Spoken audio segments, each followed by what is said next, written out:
पिछले चुनाव में इस लोकतंत्र में लोक हारा है और तंत्र जीती। आप कह सकते हैं कि लोक की हार हुई है और तंत्र की चुनाव में जीत हुई। छल कपट से ये लोग चुनाव जीते, लेकिन नई सरकार कैसे बनी है ये पूरा देश और बिहार की जनता जानती है। लेकिन फिर भी हम लोग जो मौजूदा जो सरकार है, क्योंकि हम लोग सकारात्मक राजनीति करते हैं, तो 100 दिन तक इस सरकार के निर्णय और नीति पे हम कुछ नहीं बोलेंगे। नेता प्रतिपक्ष तेजस्वी यादव लगभग 1 महीने बाद विदेश से पटना लौटे हैं और पटना एयरपोर्ट पे उनसे बातचीत करने का प्रयास किया, तो उन्होंने साफ तौर पे कहा कि जिस तरीके से चुनाव में मौजूदा सरकार बनी है, इसमें लोकतंत्र की हत्या हुई है, लेकिन अभी हम कुछ नहीं बोलेंगे। अभी हम सरकार को 100 दिन का समय देते हैं, उसके बाद कुछ बोलेंगे। नेता प्रतिपक्ष तेजस्वी यादव पटना एयरपोर्ट पे क्या कुछ कर रहे हैं, हम आपको वो बयान भी सुनवा रहे हैं। आप सब लोगों को सबसे पहले नव वर्ष की शुभकामनाएं हम लोग देते हैं। लोगों नीचे करो। और आप सब लोग जान रहे हैं कि पिछले साल जो है चुनाव जो है संपन्न हुआ है, और पिछले चुनाव में इस लोकतंत्र में लोक हारा है और तंत्र जीती। आप कह सकते हैं कि लोक की हार हुई है और तंत्र की चुनाव में जीत हुई। जनतंत्र को इन लोगों ने धनतंत्र और मशीन तंत्र बना दिया है। हम लोग सब लोग जानते हैं कि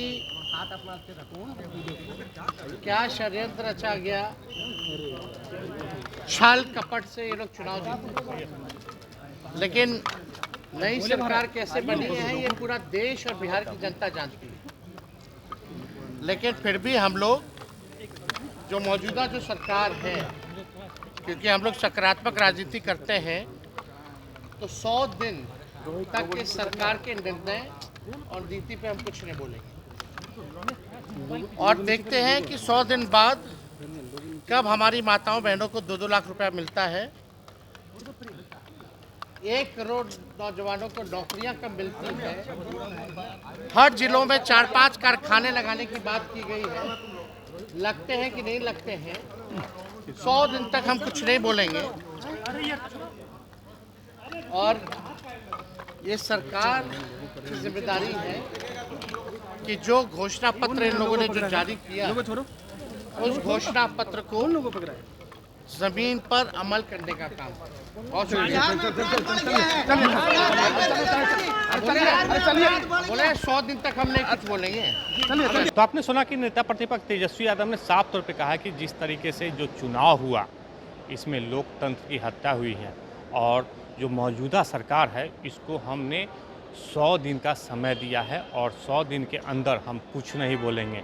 और 100 दिन जैसे ही खत्म होगी तो मौजूदा सरकार यानी बिहार सरकार पे काफ़ी हमलावर रहेंगे तेजस्वी यादव। आखिर जिस तरीके से जो सत्ता पक्ष के लोग कह रहे थे कि आखिर तेजस्वी यादव क्यों नहीं बोल रहे हैं, और विपक्ष के लोग भी कह रहे थे कि तेजस्वी यादव चुनाव हार के बाद क्यों नहीं बोल रहे हैं, लेकिन तेजस्वी यादव पिछले 1 महीना से विदेश दौरा पे थे और आज पटना लौटे हैं और पटना एयरपोर्ट पे मौजूदा सरकार को 100 दिन का समय दिया है और 100 दिन के अंदर कुछ नहीं बोलेंगे। 100 दिन के बाद जिस तरीके से जो तेजस्वी यादव हमलावर होंगे, वो देखने वाली बात होगी। Alok Kumar, 10 minute, Patna.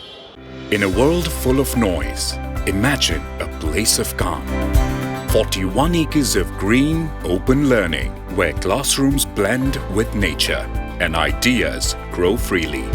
Vidya Vihar Residential School, a cosmopolitan campus with world-class facilities, rich libraries, modern labs, arts, sports, and care for every child. A campus that shapes minds and hearts.